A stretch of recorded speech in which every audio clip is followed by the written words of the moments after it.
Hey everybody, this is a real quick video in case you have a Panasonic Technics SU-G30 network audio player, amplifier, receiver, and you need to do a hard reset to the factory default settings on it.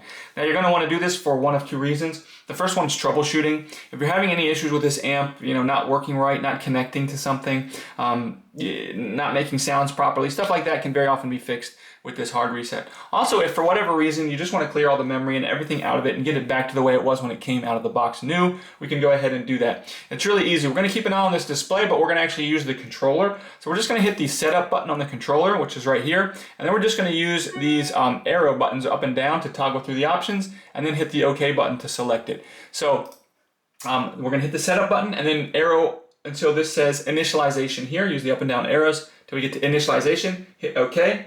And then we're just going to toggle up and down again until we get to yes, hit OK, let it reset, and then we'll reset the memory as well by hitting yes, toggling up to yes, and hitting OK again, at which point it will fully reset and you can set it up as a new device.